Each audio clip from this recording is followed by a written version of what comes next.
Hello, and welcome to this episode of Man Alive. I am excited today after this Thanksgiving break and family and chaos to have a deeper conversation about relationship and how our personality types can sabotage our relationships. And I'm going to dive into this topic with a little bit of hope as well. So it's not all about sabotage, but I have an amazing guest with us today, Ben Saltzman. Ben, welcome. Thanks for being here. Thank you. Pleasure. Yeah. And before I introduce you, I just was thinking, wow, how many of us have been in relationship and realized, wow, this is not easy, right? For you listening, how many relationships have you been in, and how many times have you thought, oh my God, it might just be easier to be single, or, what is the point of all of this? And Ben works with a personality typing system called the Enneagram. And I've studied the Enneagram for 10 or 15 years or so as well, not as fully as you have been, but I've had some really profound understandings and realizations about myself that that made life easier, I would say, that helped me really see like, oh, I'm not the only one who gets stuck in this way. This is actually a thing, for many people. So I'm excited to dip into your expertise and all the experience you've had over the years and see where we can go with this. Yeah, it's kind of nice to know that your brand of crazy isn't just yours. There's Exactly. a group of people that are doing the same thing. Yes. Yeah. So for those of you who haven't met or know of Ben, let me give a quick intro and then we'll dive in. So Ben is the coach's coach, internationally known facilitator, shadow dancer, spiritual maverick, and a coach to thought leaders, Fortune 500 CEOs, and multimillionaire entrepreneurs. He's the founder of the Israeli Enneagram Center in Tel Aviv, Israel, and creator of the transformational coaching with the Enneagram training course for coaches and therapists. He prepares his clients to meet and create solid relationships with incredible people, Bill Clinton, Barack Obama, royalty, and Ben and I have been circling around each other for, I don't know, probably 5 to 10 years at this point. And we don't know each other well, but what I will say is I really respect the work that I've seen you doing. And I know, that you go deep and you cut to the core, and it isn't just about making light or putting on a facade. Like for you, I really feel your deep care and your desire to support people. Thank you. Yeah. I like hearing that. Yeah. So let's talk about how our personality type, sabotages our relationships and how we can actually have some hope. And maybe just give a little bit of an intro for those who don't know the Enneagram as we dive in. Can you say a little bit about it so people can understand what we're working with here? Yeah. So I'm happy to do that. And I'm going to ask you, is it okay if after I describe the Enneagram, if we talk about your type and how is it showing up in relationships in the past? So yep. A little Let's personal. Do it. Yeah. Cool. Make it more personal. Permission granted. I love it. Granted. All right. So Enneagram describes 9 different personality types, and it really takes this whole personality typing thing to a deeper level, a more foundational level. And the basic premise is that when we were young, after having a child, I actually think we kind of come in with this a propensity towards one of these types. That it's a lens that colors all of our experience. That your Enneagram type really shapes how you experience trauma, joy, pain, pleasure. It's always kind of shaping your attention and how you respond to things and how you do what you do in ways that are largely unconscious. So when we first start the self-study with this thing, it's sometimes hard to discover what type you are. Because you go, well, I'm sometimes like this type, and there's 9 of them, right? So it's really... Right.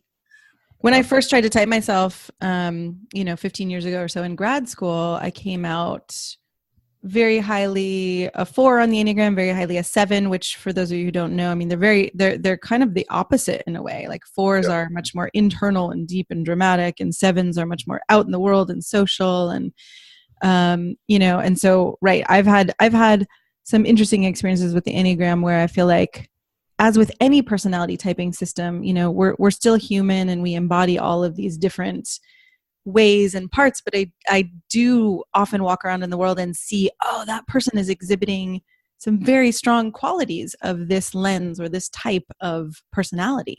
Yeah. And the beauty of the system is that because it maps unconscious motivation so precisely, people often, even though the behavior seems the same for a couple of types, when you get down to the underlying why, why are we doing what we're doing, that underlying unconscious push that comes out of nowhere, the fears that comes out of nowhere and sabotages, we don't know why. But when we discover the type, all of a sudden you have these aha moments where you're like, oh, that's why that keeps on happening. Right. Oh, that's why I keep on running into this weird dynamic with people of the opposite sex. Like, no matter which one of them it is, this thing keeps on happening. Right. Or in romantic relationships, could be opposite sex, could be same sex, but right. Or even opposite sex in the world and business, whatever it may be. Yeah. All these dynamics can keep happening over and over again. Yeah, exactly. And yeah, thanks for that heads up. Well, what we find with the same sex, opposite sex, either way, like the feminine and masculine energies, when they meet with the overlay of your Enneagram type, all of a sudden clarity comes out of nowhere. And so that's the first step usually with the Enneagram. You discover your type, your unconscious motivations become more and more conscious. And then we're usually in a situation where you're going, I can see that I'm doing it, and I might be doing the blatant expression of it less, whatever the thing is that gets you in trouble in your relationships. But there's still subtlety, and you find yourself doing it again. And it's like, I need to do the work. I need to do the inner work. Yep. So it's really a system for transformation and change rather than labeling, which is often when people first encounter the Enneagram, they're like, oh God, I don't want to be put in a box or labeled or told a certain way. And it's like, well, you've already got these tendencies and these thought patterns. We're just bringing them to the light for you so that you can shift, so you can change, so you can have more connection or love in your relationships, so that you're, in your business relationships, that you're not tweaking people and turning them off and pushing them away. Right. I mean, I find I've been really putting a lot of attention recently on the overlap between love and leadership. And, there's so many similarities of how we communicate and impact people through our different type or way of being in the world that have a really strong impact both on business and relationships. Oh, yeah.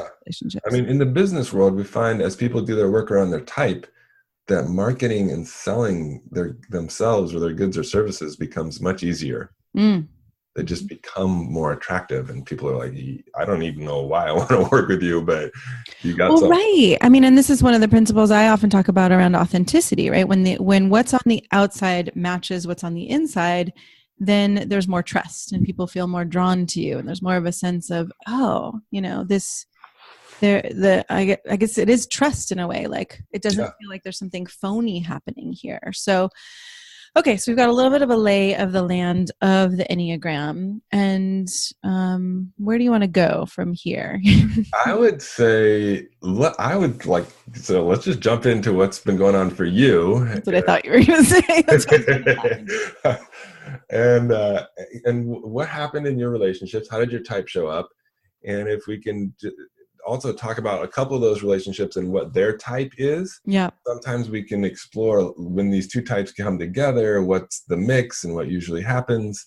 Yeah. So we can shed a light on that, and the people who are listening can get the depth of the system and kind of how it actually impacts relationship. Yes. Well, right. So, and I was saying, years ago, I had typed myself as a 4. And when I read the description, I was like, oh my God, this really describes me. But then 5 years ago, when I went through a divorce, and I don't know if you know the book Undefended Love. but I was exploring, more of the Enneagram through that framework. And I just kept seeing my tendencies as a 2. Yeah. And again, for those of you who don't know, there's a lot of, 2s are very caretaking and loving and supportive and, try to really do good for others, but then can lose themselves in the process. Mm. And I was saying to you, Ben, right before we started, when I got divorced 5 years ago, I had this idea, like, I'm not going to get back into a long-term relationship until I don't lose myself in relationship, and until I don't, merge and then kind of come out of a trance and suddenly find like, oh, there are these pieces of me that I've left behind to try to make the us work.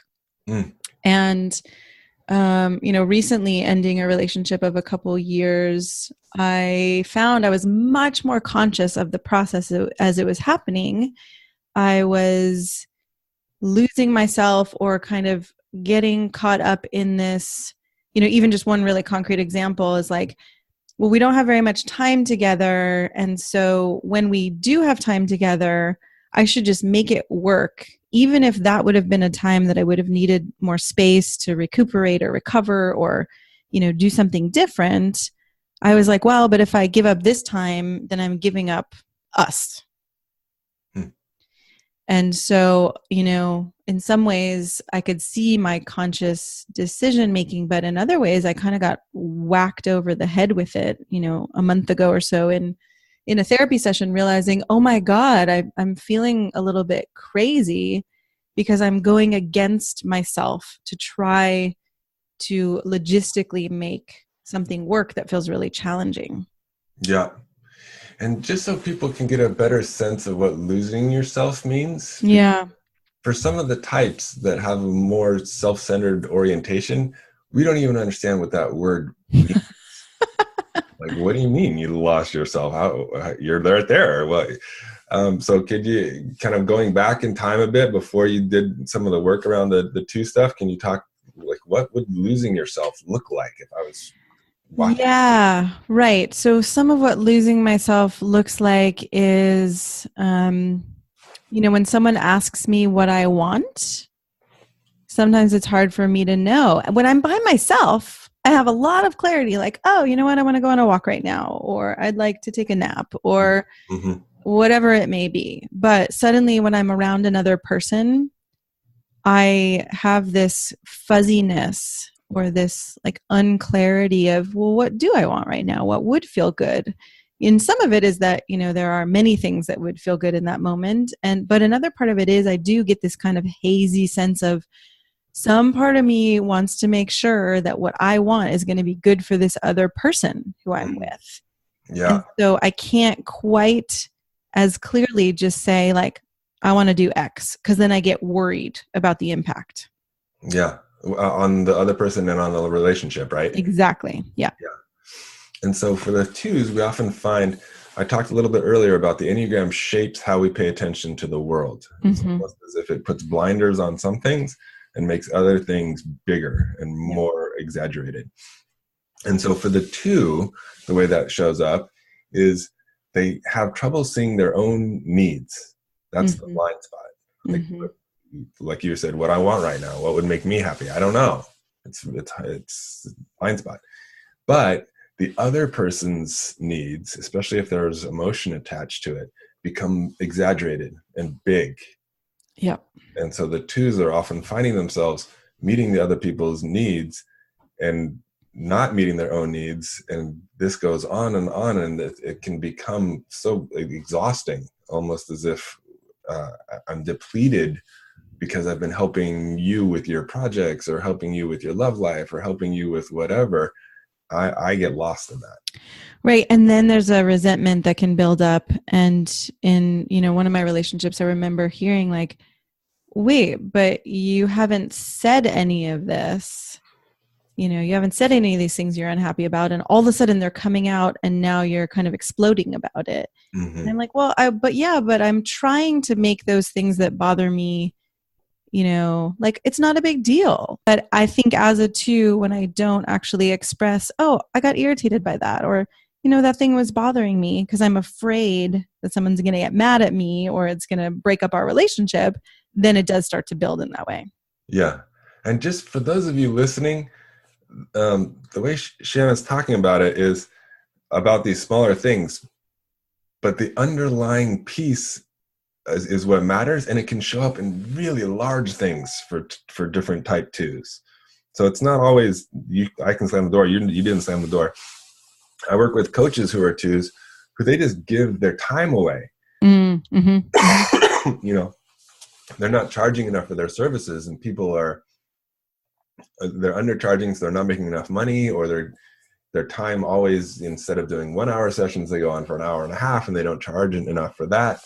Or in intimate relationships, sexually, they're not feeling fulfilled, but they don't know how to ask for what they want, and so they're fulfilling the other person and paying attention to their needs, but sexually they're not getting their own needs met. These are really great examples, right? Really concrete examples of how it can show up. Yeah, so I'm trying to put some meat on it for people. The type 2s, I mean, sometimes it's like self-care. So they're not working out because they're taking care of the kids, or they're taking care of their spouses or their significant other's needs. And they just get to the end of their rope, and then they blow a fuse. It's like they get really angry that they've been giving and giving and giving and not getting and not taking care of themselves. And the partners are like, why are you so angry? I didn't ask you to do all those things. Right. So how can we make this applicable to someone who's listening, right? I mean, for you listening, you may be a totally different type, and we'll give you a way to explore your type at the end. Yeah. But right, how do we help people understand, what can happen and how we can see our personality types and how we can really have more healthy relationships as a result? Yeah. So I'll just kind of lay out the steps here, and then we'll bring it back to the type 2 so you see how it would work for type 2. So the steps are: discover your type, learn which one of these 9 wildly different personality types you are, start the self-observation. Now, this is where we're cultivating that witness, that part of you that watches you do what you do, and really allows you to get some distance from your own stuff. Oh, look, I'm exploding right now, or look, I'm feeling upset, but I'm not saying anything. Or Or, if I'm a 6, I'm contracting back in fear and I'm not engaging the world. Or if I'm an 8, I'm being louder and more aggressive and more challenging and more intense. Or if I'm a 2, I'm doing whatever they want. I don't even know what I want right now. I'm just following the desires or their leads, or trying to comfort them.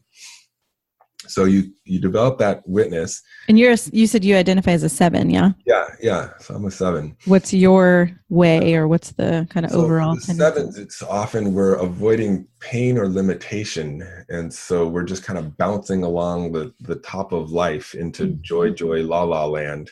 Yep. And so when anything gets a little bit too tense, or anything gets too deep or too painful, we're kind of out of there. Yep. And so you can start to get some distance from your stuff just by that self-observation. Now, again, usually that's not enough.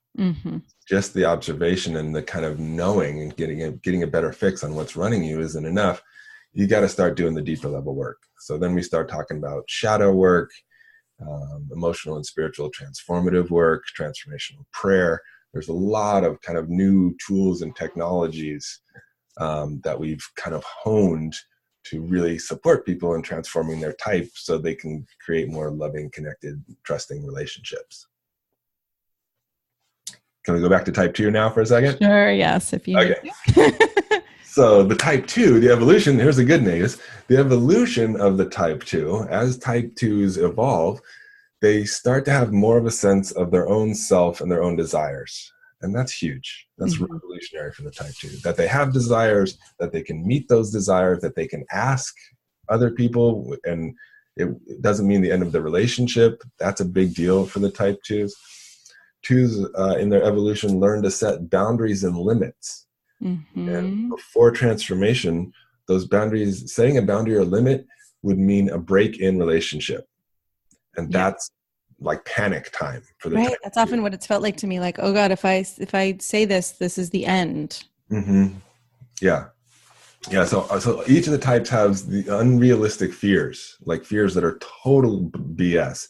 And for the type 2, that one of those fears is, if I set a limit or a boundary, that'll create a break in the relationship, and that means the relationship will be over. Mm-hmm. Mm-hmm. Right? So it's the nervous system almost goes into a panic just thinking about setting. Like, you haven't even set the limit or boundary. We're just thinking about it, and our nervous system is in a panic over Right. it. Yep. So they learn how to set limits and boundaries, and that often looks like, no, I won't do 24 hours in a row awake to take care of you. No, I won't let you. I won't go over an hour on this coaching session and not pay you. No, I won't. Whatever it is, it's like discovering what it is that you like and what your agenda is and what you care about, and you're willing to set some more boundaries to take care of yourself and your agenda and what you're up to. Yeah. And then let's look at how it kind of interplays with another type, because then I think people also might start to see, I've either had that experience or a similar experience in my relationship that hasn't made sense, and yet it continues over and over again. Yeah. So is there an X that you want to share his type and how it was showing up? Well, I would say I've had 3 main types, and maybe you can choose which would be most interesting. I think a 9, 4, and 6. I say let's do a 6. 6 is a lot of the archetypes inside of 6 are pretty universal. So let's do that one. Okay. So just for the listeners, the 6 is the core passion. Each of the 9 types has a passion. And for the 6s, it's fear. And that just means that that's the thing that's kind of down there underneath that's often running the show. We all have fear, but the 6s, lucky for them, they get doubled up. They get like fear times 2. Mm-hmm.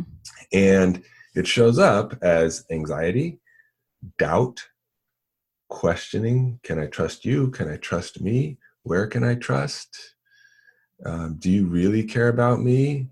Are you going to leave me in relationship? They doubt their own authority. Am I really strong enough? Can I do this? Can I not do this?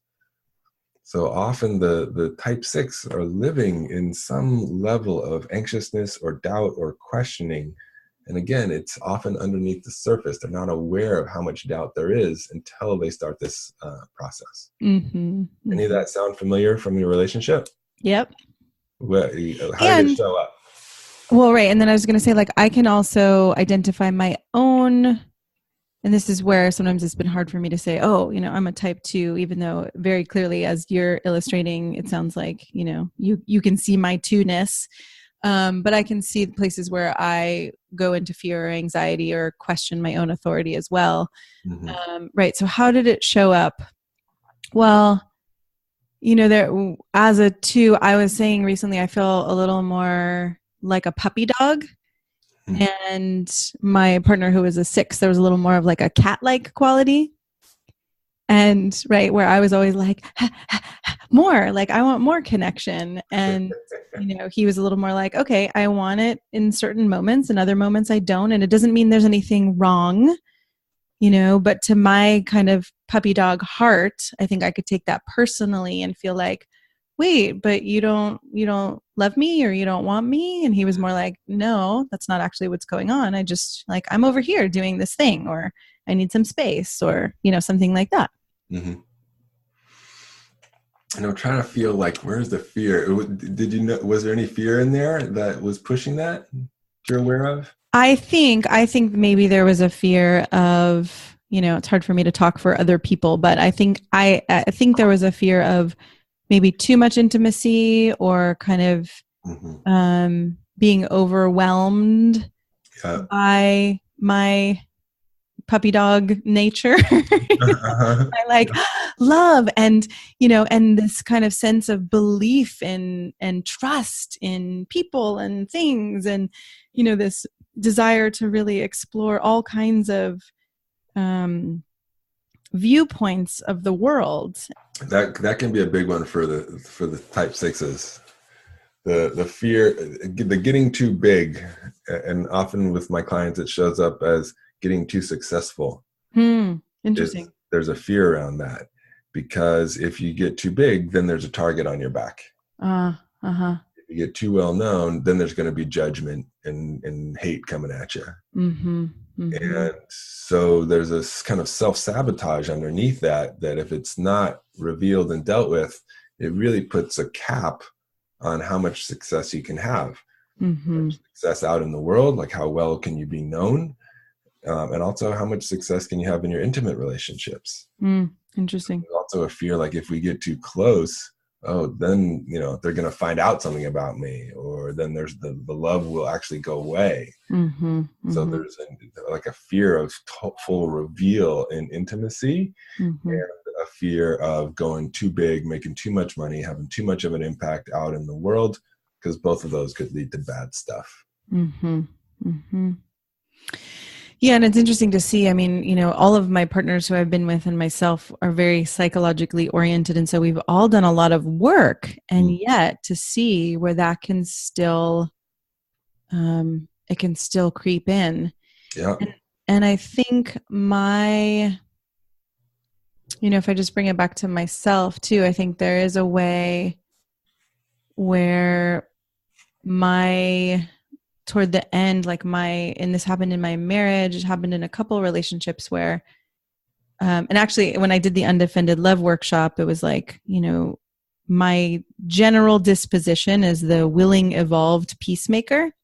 Mm-hmm. And then what I do when I don't get what I want, I'm totally admitting this out loud, is the total dismissive explosion. Uh-huh. And, I've worked a lot with that over the years. So I've been way, way calmer and more able to communicate, over the past many years. Yeah. But I imagine that to a 6 type, that could also be it could instill a lot of fear. Oh yeah. Yeah. Because if once they feel that like anger or potential blow up there, Mm-hmm. that's just riding in the type 6 nervous system. Like, oh, potential danger. Don't go too close. Uh-huh. Uh-huh. Yeah. And it's, you and I were talking beforehand, there's an evolutionary quality here that the basic premise of the Enneagram is that we're not our type, that this is something that we're doing that we can evolve and grow out of. But even people who are doing a lot of emotional and spiritual work, they find that as they get more and more free from the type, it doesn't just go away. It's Right. not like we fully transcend our type.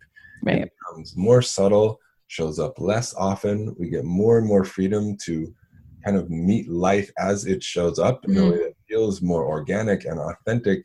And we can meet the trials and tribulations of life and the juiciness of life with appropriate amount of ourselves, appropriate amount of openness or self-expression or energy or vibrancy or aliveness or love. It's just we're open to meet life in a more appropriate way rather than just out of this kind of limited expression that your type gives you. Right. And I'm, thinking about a lot of the work that I've done with clients where when we do have that ability to witness and to not get, blown out or just kind of consumed by our emotions and the intensity that, our type or our lens and way of seeing the world can create, when we can take a step back and look and see, wow, look at me, I'm about to have an explosive reaction. And yet I can say to the person across from me, oh my God, I feel so mad. I could explode right now. Yeah. And I'm not going to. I'm watching this. I'm witnessing it, and so whether you listening look and explore the Enneagram or not, right, there's a way that when you can become a witness to your habits and to your tendencies. I mean, I don't know, actually, I don't understand how anyone survives relationship without that piece. It's tough. I mean, what I see is people just kind of go into more distant, like we're in the same room together, but we're not really engaged. Right. Yes. Yes. Shut down. If you, without self-awareness, without the somewhere to work your stuff, for lack of a better word, your Enneagram stuff, your issues. Yeah. If you can't work it inside the relationship, if you can't work it in a group outside or a coach or a therapist outside, usually what we see is the relationship just loses fire. Yeah. People become more shut down and more wrapped up in their fears or their anxiousness or their withholds. You've done something to me. And that shutdown really loses the vibrancy that's possible in relationships. Yes. So, okay. So for someone listening then, right, how can they take and start to apply this? I know the first thing you said was, look at your type and take the test and see, who am I? What is the lens I tend to see the world through? Right. Yeah. Yeah. And so we've got two ways that you can kind of jump into this. The first one is just go online and take our online test. Mm-hmm. And So where can they find that? touchedandtransformed.com. There's a link there on that page, or touchedandtransformed.com/assessment. Okay. We'll put that under the podcast too. Okay.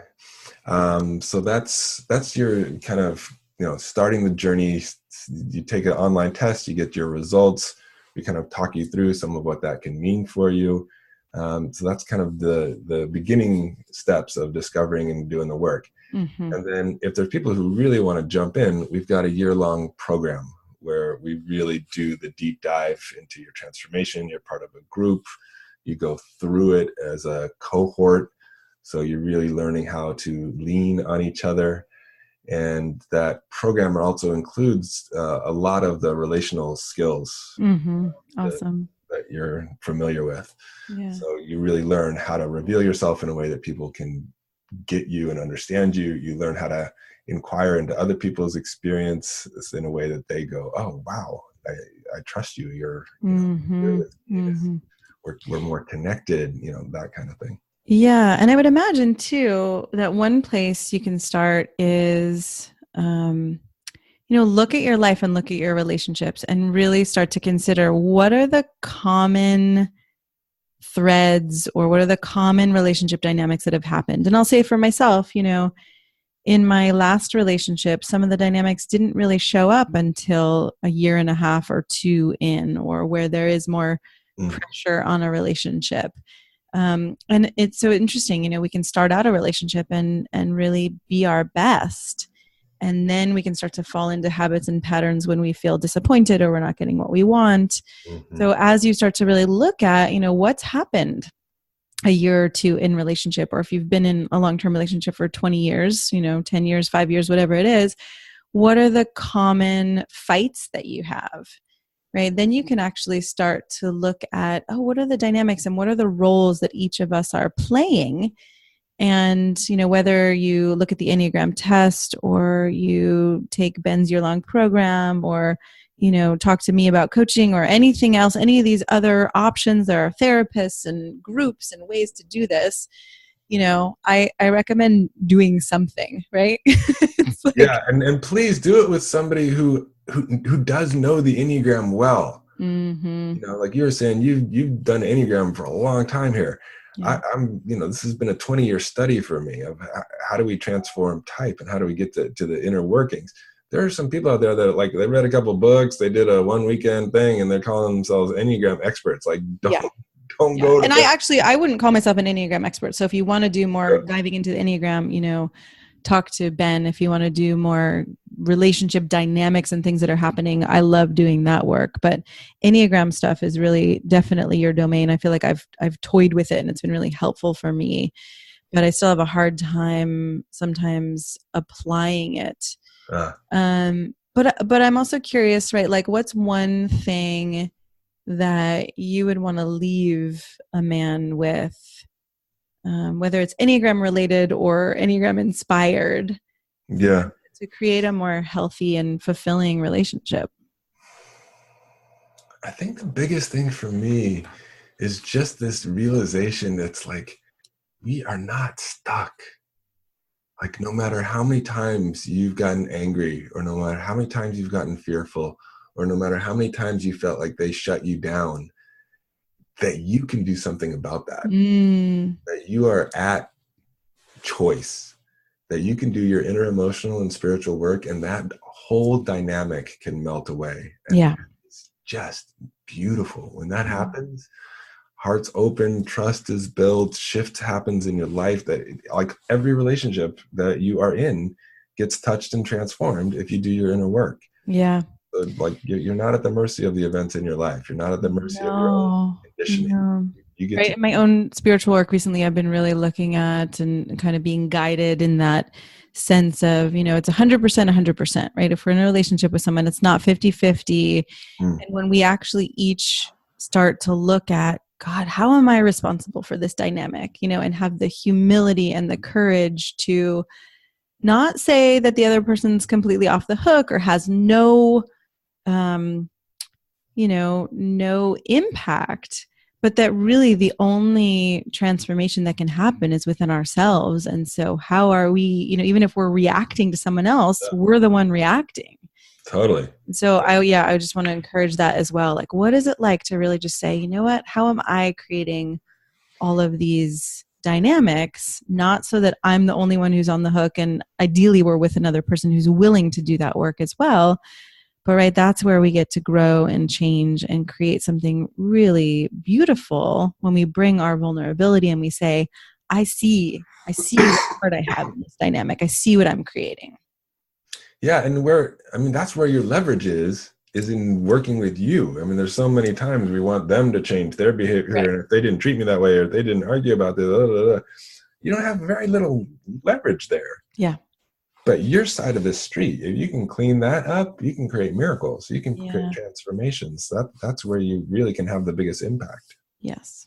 Agreed.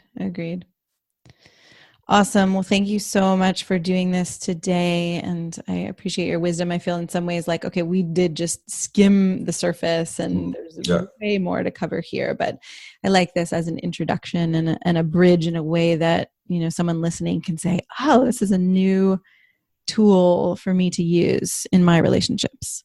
Yeah. I hope that people got some inspiration and some interest in deeper diving into their type. Yeah. Awesome. Thank you. Yeah. Thank you for having me on. It's a pleasure. Mm-hmm.